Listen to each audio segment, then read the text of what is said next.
Good evening. This is Crime Classics. I am Thomas Hyland with another true story of crime. Listen. The drone of lawmakers before the President of the Senate raps the gavel for silence. The year 44 B.C. The city, Rome. A conclave of the togaed and jeweled men waiting the arrival of Caesar. And there stands Brutus, silken-clad and heavy-jawed. And there Cassius, slight of figure and hawk-like features. And there Casca later called Vile. Probably he didn't deserve such a name at all, for he was only one of several who held sharp daggers beneath their vestment this day, the Ides of March. Here he comes.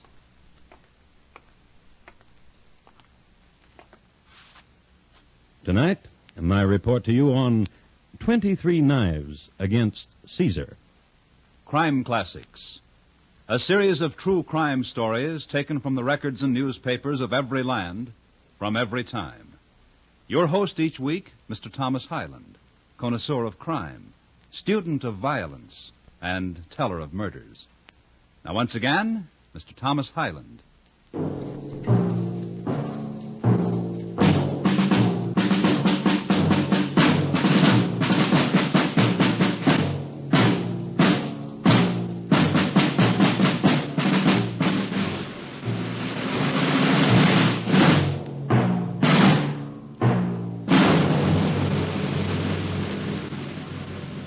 Julius Caesar was born in the year 102 B.C., and by the time he was 16, the year he received the toga virilis, the symbol of manhood, he was already an opinionated young fellow. I'm a direct descendant of the goddess Venus. When anybody asked him of his ancestry. And a few years later, having been house guest at many homes on both sides of the Appian Way, To all women, I am all men. prompted to give an opinion about his prowess as a soldier, The world will taste my sword. about his intellect, A genius. Bold strategist. Of unsurpassed valor. Godlike. which is a good time to tell you what he looked like. Suetonius has him as a man of tall stature, fair complexion, shapely limbs, somewhat full-faced, and keen black eyes. He was somewhat overnice in the care of his person, smoothly shaven with superfluous hair above his eyes, plucked out. He combed his hair forward to hide the fact of his growing baldness, a fact which disturbed him greatly. Cleopatra, Noble Caesar. twine not your fingers in my hair. Oh, but it is the remembered touching of you that... Oh, do you have to go back to Rome? Because it is the time to. Oh, what would be better? To float on this barge till where the Nile begins, to the heaven that lies over the edge of the world, Pretty thought. of a woman in love. Woman. Girl. In truth, Woman. oh, Caesar, What? there is about you What? a divine thing. Now, girl, again. Something godlike. Long ago, when I first heard the name Caesar, master of men that mastered Gaul and the unknown places beyond the seas, and my teacher said your name and what you had done, the word came to mind. Godlike. Truly? And when you came to Egypt in pursuit of Pompey, and finding him already murdered, and the weariness, and at the same time elation on your face, when I saw you for the first time. Oh, that word again. Godlike. Cleopatra. Oh, Caesar, conqueror. Caesar, king. Divine Caesar. Perhaps, Yes. when I return to Rome, A hero of the world. there will be talk, as you have talked. That you are of the gods. Yes. But now soft flows the Nile, and quiet curves the moon in Egypt's sky. And I am at the feet of my conqueror. Child. Queen.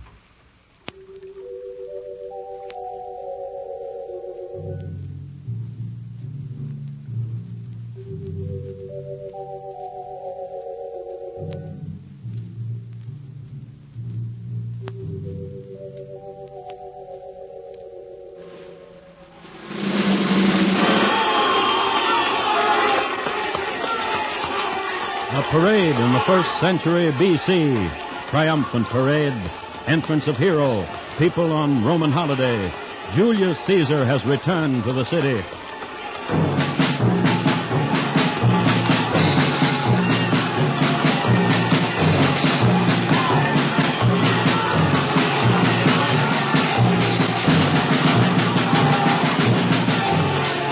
Past the Temple of Concordia, past the House of the Vestals, turn left under the Arch of Septimus Severus and into the Forum.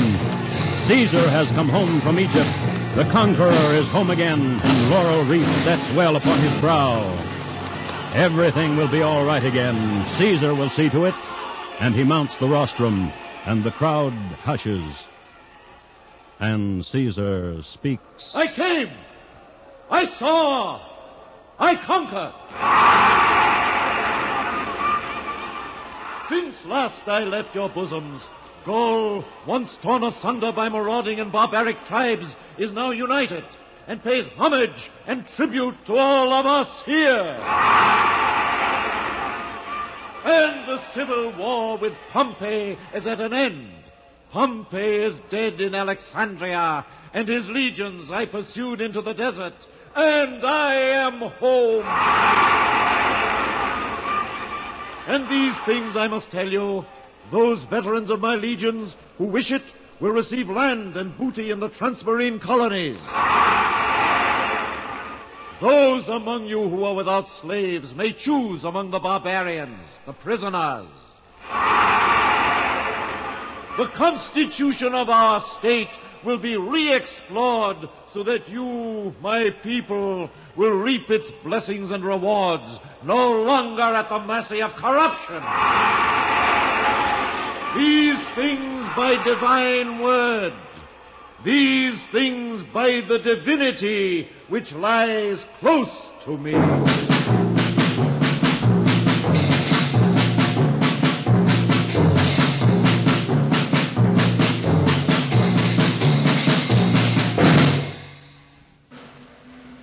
And this is the first time on record that Julius Caesar hinted openly of his divine potential.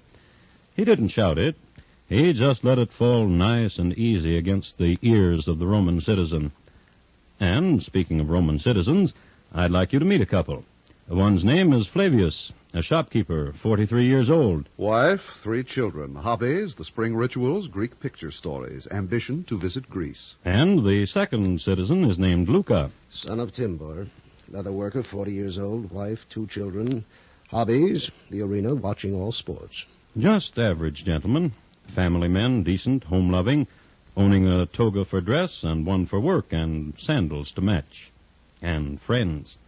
And now and then they were apt to meet on the street, somewhere near their respective shops. Hey, Luca. Hail, Flavius. Where do you go? Returning from the parade. As am I. A spectacle. Yes. What ails thee? Here, where I have lifted my son Cassio on my shoulder so he could see. I have seen your Cassio. He waxes with each day. Did you get close enough to hear Caesar? Yes. What did you think? Well, I'm not sure either. what about the slaves? Are you going to take a slave? I've got 4 to feed now. He's giving too much to the veterans. Well, if it wasn't for the veterans, where would we be now? I guess so. He said he was going You to... mean about the Constitution? Uh-huh. You remember he came back from Britain? He said the same thing. He came back from Gaul, the same thing. Spain, the same thing. Now Egypt, the same thing. Only a little dustier. Talking about Egypt. Cleopatra? A friend of mine in the Legion saw her. Oh, well. He says in Egypt it was good to be Caesar. Listen, you want to stop over the shop? He brought back some picture stories. Maybe. Let me ask you something, Flavius. What? Did you hear what I heard? What do you mean? What Caesar said about divinity?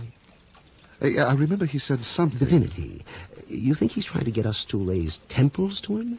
Oh, he wouldn't. I don't know. Caesar now. Maybe so. Well, Well, I have got to get back, too. give my love at home. Thumbs? Thumbs.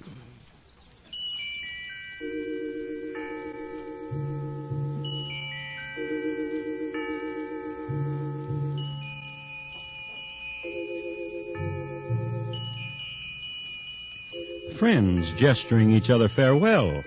And down this street and up a hill named Capitoline Hill, and halfway down its farther side there was a building of marble in a grove of cypress, a building dedicated to leisure and sweating off the fat.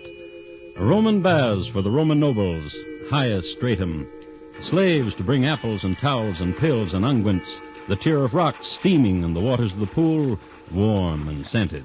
And sitting on edge, feet a dangle, two highest stratum nobles, Brutus and Cassius, waiting for their Caesar. And that's what you think, Cassius? It doesn't take a Sophocles to figure it out. Promise the poor what they want, promise the middle class what they want, promise the nobility what we want. That's the kind of speech it was, Brutus. And it's a danger. Danger? Consider, he can only satisfy one group by taking away from the other.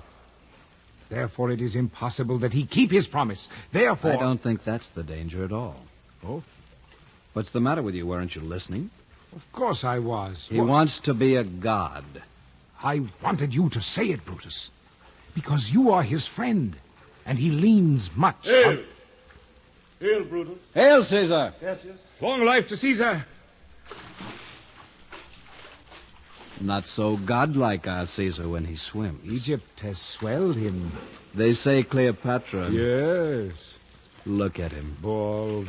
Caesar, who would be God.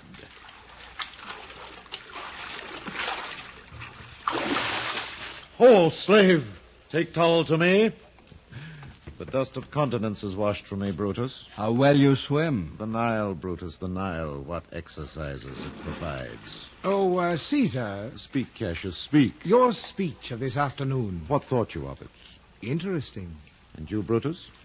Provocative. Oh? What did it provoke, Brutus? I asked myself how it would be were I friend to a god. It would be worthwhile, Brutus. I can tell you that. And I can tell you, too, Cassius. The custom of naming new gods is only for the Greeks and Orientals. In Gaul, Cassius, I tamed the torrent of a river. In Britain, the torrent of a people. In Egypt, a queen's torrent, tamed and changed. So what now is a custom that I cannot change it? Listen. Already there is talk that... Caesar speaks, Cassius. Caesar speaks. In Egypt, the people bowed down to me and burned incense. Made sacrifice? In the Senate tomorrow, I shall propose the erection of a statue. And Mark Antony will lay upon my brow the laurel wreath. He approaches Caesar. Who? Your poet. Sinner. Oh, sinner, sinner, friend of my heart. Rise, rise, sinner, so that I may embrace thee. Dear sinner. Oh, I've missed you these months, and your sweet words. What Caesar. more have you to say? Divine Caesar. What catastrophe would be Rome's if suddenly there were no more laws but divine commandments? It must not happen. He is your friend. Rome is my life. Brutus, Yes? there are others who speak as we do. Who? Casca, Tilius, and those who are alarmed How do they speak? of the death of Caesar. Are you with us, Brutus? I have said it. Rome is my life. Therefore, death to Caesar. Death to the tyrant Caesar?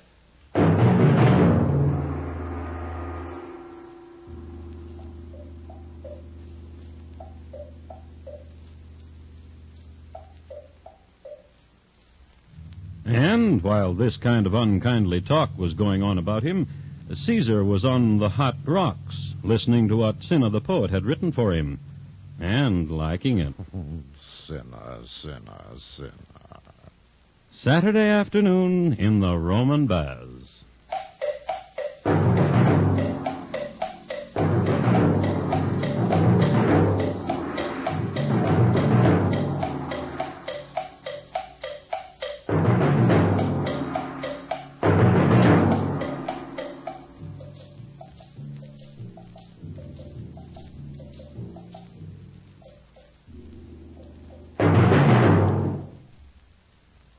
You are listening to Crime Classics and your host, Thomas Hyland. Tomorrow night, there's laughter ahead for all who come to CBS Radio to meet Mr. McNutley. Ray Milland stars as Professor McNutley, a master in the classroom who's somewhat wobbly in the social world. You'll enjoy every minute of the occasion when you meet Mr. McNutley, Thursday nights, on most of these same stations. And now, once again, Thomas Hyland and the second act of Crime Classics, and his report to you on 23 Knives Against Caesar.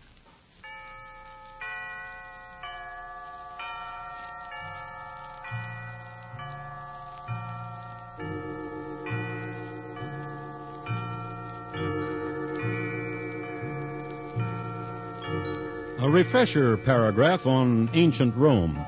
It may come as a shock to some, but I must tell you that the primitive city of Rome was not in the Tiber Valley at all, but on the ridges surrounding. It was not until the empire flourished that Rome spread out to take up all of the Campus Martius that hugged the bend of the river opposite the Vatican Hill. The streets weren't paved until about the 2nd century B.C. The first paved street ran down the Capitoline Hill to Casa Hecate, a popular pathway that it was, and so it remains to this day. Since the city depended on wells and springs for its water supply, aqueducts were put in at an early date. And with the most important plumbing down, they started to build the houses and the temples and the roads you've heard so much about. Yes, the Romans were there to stay. Hail, Flavius. Oh, Luca. Hey, Luca. Have a fig. Oh, thanks. From Smyrna. Smyrna of the north, that is why they are so skinny. Well, I've heard our Caesar eats no skinny figs. You seem troubled. Troublous times. The stomach again, Luca? It hurts when I place palm of hand to it, so, and press. Then press not. Then I could not tell whether it hurt. True. But more vexing is my trouble. Caesar? My wife disagrees with me. The function of a wife? She thinks Caesar's a god. Yeah, my wife also, my eldest daughter, and my son. My children taught too of the new god who walks the Roman streets and sits in the Roman Senate and who wears the laurel crown. And they call Caesar God. Troublous times. How easy the times could become. Not troublous. How? Accept Caesar as God. Foolishness. Is it? How say you? I've done much thinking. Since Alexander the Greek, there's been no such mortal as Caesar. A singular human Caesar. Therefore, perhaps no human. Therefore, perhaps a god. Therefore... This is your wife speaking through your mouth. With logic. There are rumors. What rumors? That a statue is to be erected to Caesar while he lives, and sacrifices to be brought to it. Then Caesar will enter the realm, Flavius. He will be a god. I believe it better that we accept the fact. Perhaps it will be fruitful for all of us if we have a god in our midst. As it has not been fruitful in spite of the promises Caesar has made. As a mortal. It is to ponder. In truth, it is to ponder. Have another fig.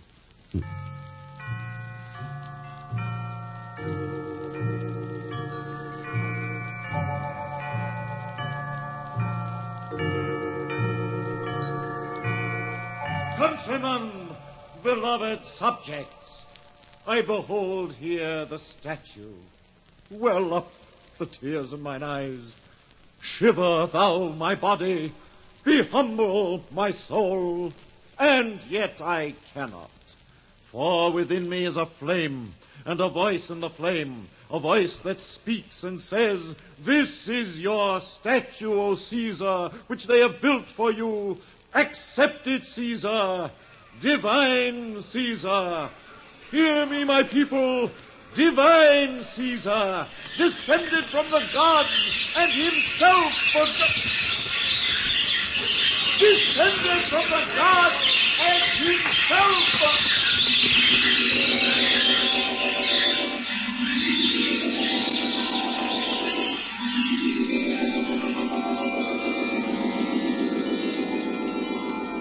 Quite a phenomenon. Hundreds of thousands of birds suddenly appearing in the forum at the precise instant when Caesar was proclaiming himself a god. And they hovered, and they shrieked, and they beat their wings, and Caesar could not make himself heard. And the people ran from that place because they knew it was an omen. descended from the gods and himself a god. But there was no one to hear him, for all the people had fled from that place, for they knew it was an omen.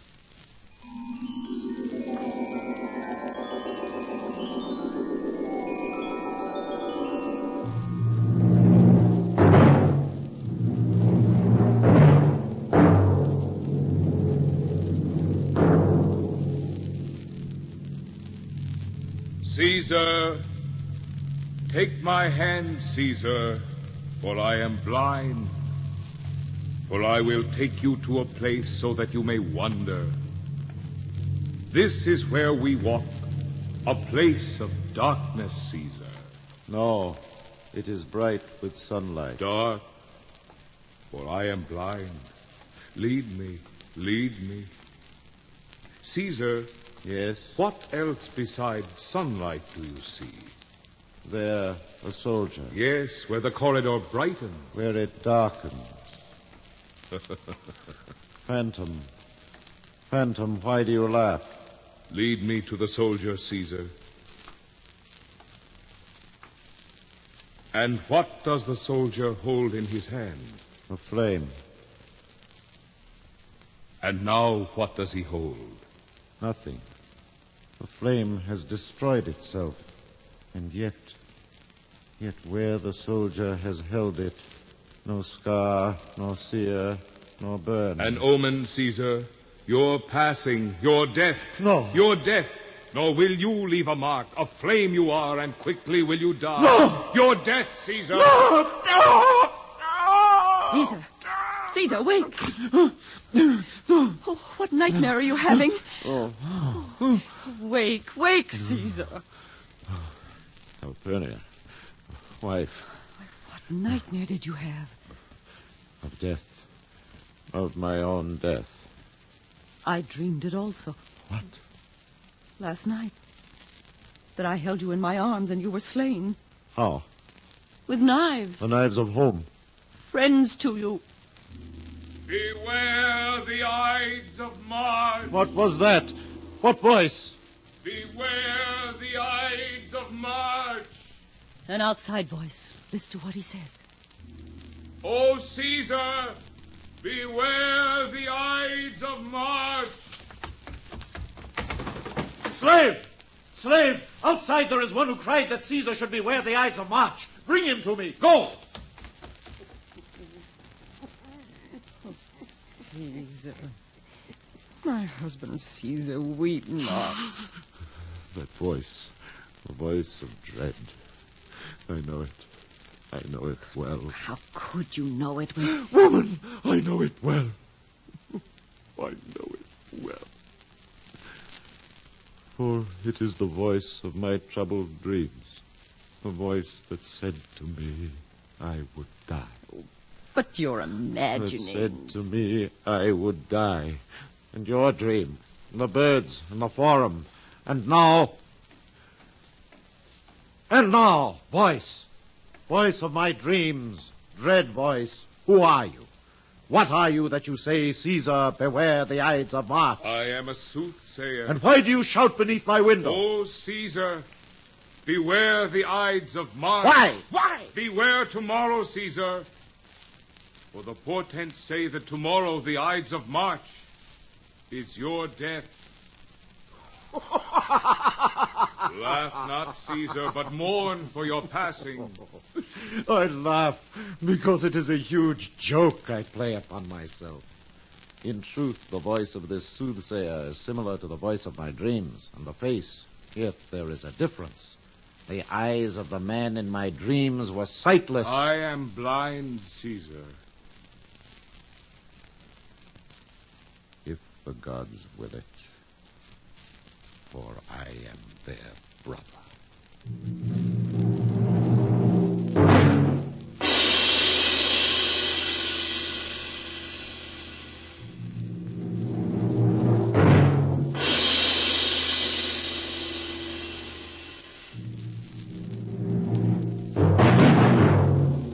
And you remember, the year 44 B.C., the day, the 15th of March, the scene, the Roman Senate. I would like to read to you from Plutarch's Lives. When Caesar entered, the Senate stood up to show their respect to him. And of Brutus's confederates, some came about his chair and stood behind it. How pale today, my Caesar. What petition have you, Brutus? For Tilius, whose brother is in exile. I will not grant it. Whereupon Tilius lay hold of Caesar's robe and with both hands pulled it down from his neck, which was the signal for the assault. Casca gave him the first cut in the neck. Fire Casca! What does this mean? But Casca did not answer. Those who came prepared for the business enclosed Caesar on every side, with their naked daggers in their hands. Whichsoever way he turned, he met with blows and was encompassed like a wild beast on every side. And Brutus was the last. You too, Brutus. Die, Caesar. And gave him one stab. Caesar is dead. Citizens, Romans, listen. Caesar is dead. End to tyranny. End to a despot. Caesar is dead. It must be true, Flavius, else the noble Brutus would not say it. Well, it just goes to show. Show what? You can have ambition, don't let it run away with you. My son Cassio wants to be a senator. I'm trying to tell him to be content. Got a nice business he can step into. Well, you know how kids are. Oh, I can hardly believe it. What? Caesar dead. Why not? You think he was a god or something? Well, Well, I'm going home, Luca. Give my love to the family. The thumbs. Thumbs.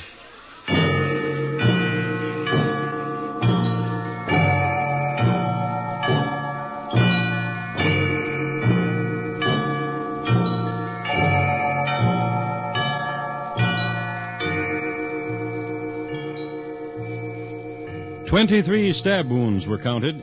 Speeches were made, and Caesar was cremated. The next day, official decree by the Senate elevated him to the rank of a god.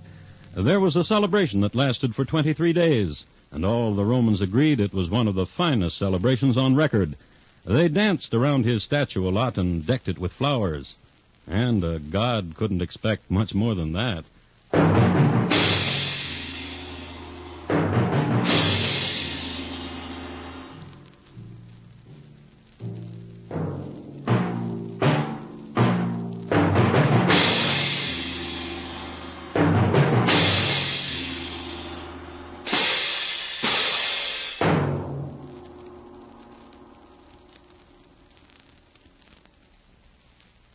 In just a moment, Thomas Hyland will tell you about next week's Crime Classic. Caesar, tonight's Crime Classic, was adapted from accounts of the times by Morton Fine and David Friedkin. The music was composed and conducted by Bernard Herrmann, and the program is produced and directed by Elliott Lewis. Thomas Hyland is portrayed on radio by Lou Merrill. In tonight's story, Edgar Barrier was heard as Caesar. Featured in the cast were Hy Averback, Lou Krugman, Irene Tedrow, Betty Harford, Marvin Miller, and Harry Bartell. Bob Lamont speaking. And here again is Thomas Hyland. Next week, a field in France during the reign of Louis Napoleon. We will concern ourselves at that time with a missing family and several freshly opened graves. It's listed in my files as Jean-Baptiste Tropman, killer of many. Thank you. Good night. Forward on Liberty's team. That's the 1954 slogan of the Boy Scouts of America. 3,300,000 strong, who celebrate their 44th birthday this week. Behind that slogan is a great team of Cub Scouts, Boy Scouts, explorers, and adult leaders, organized in 89,000 units through the country, its territories, and wherever Americans live abroad. To them, to all of them, a salute from CBS Radio and its affiliates. Congratulations and happy birthday. Keep up the good work. Everybody Loves Junior Miss, Thursday nights on the CBS Radio Network.